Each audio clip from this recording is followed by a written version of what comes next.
Hello, tiny humans, and welcome back to another episode of Read With Me, Mr.D. I'm your host, Mr.D, but you can call me Mr.D. I know I took a little hiatus for the summer, but now I'm back and we're ready to roll. Do you know what hiatus means? Hiatus means when you take some time off for a little bit. Your challenge this week is to use the word hiatus. Anyway, this week's episode is dedicated to the great state of Arizona. Before we get into the book, I researched some amazing Arizona facts that you may not have known. Arizona is located in the southeast region of the continental United States. Continental meaning on the continent of North America, which technically is wrong because Alaska is part of North America too, but we're gonna look past it. Arizona is actually the 48th state, meaning it was the last state to join the continental United States. Arizona is home to the Grand Canyon, which is a very steep-sided canyon that was carved out of the land by the Colorado River. Many people know that Arizona is home to desert animals such as rattlesnakes, scorpions, and tarantulas,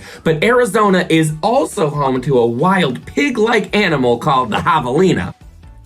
I visited Tucson, Arizona this summer, and I saw a javelina for the first time. And let me be the first to tell you, they are not nice. Some of the locals in Tucson told me that their favorite food is pumpkin. Well, what happens on Halloween, javelinas? They also smell and always sound like they're dying. Anyway, back to Arizona. The upper right corner of Arizona touches New Mexico, Colorado, and Utah. So if you're standing on the Four Corners Monument, you're actually in 4 states at the same time. The Arizona state flower is the saguaro. A saguaro is actually a gigantic cactus, but it also blooms these big white flowers, making the saguaro the state flower. And as always, we have some amazing shout outs to some amazing Arizona classrooms. A huge hello to Mrs. Scott's first grade class at Rattlesnake Ridge Elementary in Marana, Arizona. Mrs. Greer's third grade class in Queens Creek, Arizona at, and I'm so sorry, I do not know how to say the name of this school. It's Signal B-U-T-T-E Elementary. And I don't know if we pronounce that butte. I don't know if we pronounce that butt. Or I don't know if we pronounce that booty. But either way, hello, Mrs. Greer and your third graders in Queens Creek. And a quick little shout out to Inspiration Mountain School in Phoenix, Arizona, to all of the incredible teachers there who worked so hard to open your brand new school. Congratulations, Inspiration Mountain. And a huge hello to Mrs. Baker's 5th grade class at Saguaro Elementary in Casa Grande, Arizona, which is super interesting because the book I picked today is called Saguaro's Gift by Kurt Cyrus and Andy Atkins. Let's get into it, shall we? Among the spines of a cactus flower opens at the midnight hour. The world is dark, the bloom is white. A bat emerges from the night. Hello, Saguaro. Every year I find the sweetest nectar here. And happy birthday, by the way. 100 years this very day. 100 years of standing still atop the rocky desert hill. The starlight fades, the sky turns red. A tiny owl home to bed. Observes a hummingbird. I can't believe what I just heard. 100 years of keeping still. I never could. I never will. The nectar in the cactus bloom invites a population boom of butterflies and doves and bees. Go find another flower, please. Coyotes grin from ear to ear. I thought I heard a party here. A jolly romp, to say the least. Am I invited to the feast? Rabbits whisper from her burrow. Happy 100th, dear Saguaro. Sorry that I had to run, but say hello to everyone. A tortoise lingers in the shade. My age is showing, I'm afraid. But don't mind me, I only stopped to see if any fruit has dropped. Blossoms wither in the sun, the pollination party's done. Peck, peck, peck, Pardon me, I couldn't find a hollow tree. We need a place to build a nest. Of all the choices, you're the best. Peck away, the finches say.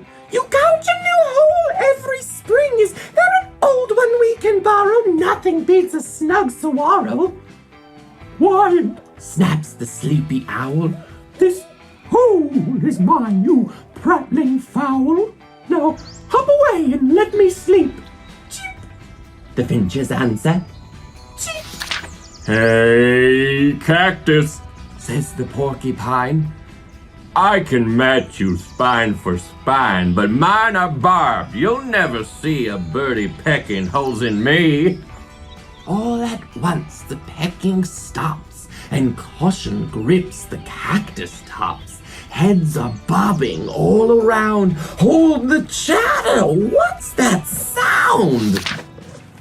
A bobcat races up the tree with javelinas on his tail. Clear the way! The bobcat screeches, scrambling to highest reaches. Birds and lizards quickly scatter. Eow! This plant is prickly! The javelinas drift away, the bobcat settles in to stay. A lizard eats an orange ant. Happy birthday, big green plant. Now the bobcat spreads his toes, he picks a path and down he goes. It seems he's had a lot of practice climbing barefoot down a cactus. A tortoise creeps around the bend. Another day is done, old friend.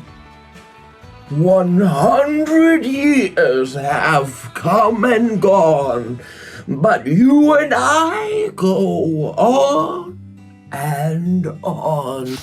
Saguaro's gifts are good and sweet, a crop of tasty fruit to eat, some nectar for the thirsty bat, and refuge for the frightened cat. In return, their gift to her is pollination, swift and sure. They eat the fruit and spread the seeds, and this is all Saguaro needs. The owl awakens in the night. The cactus spreads its blooms of white. The light from distant stars appear, the journey of 1,000 years. Another gift exchanged tomorrow. Happy birthday, dear Saguaro. What'd you think? I absolutely love that book. Before I read this, I didn't know much about saguaro cactus at all, which gives me a question. Turn and talk to a friend and tell them 3 facts that you learned about the saguaro from reading this book. And as always, we'll see you again next week with another Read With Me, Mr. D. Have a great week, everybody.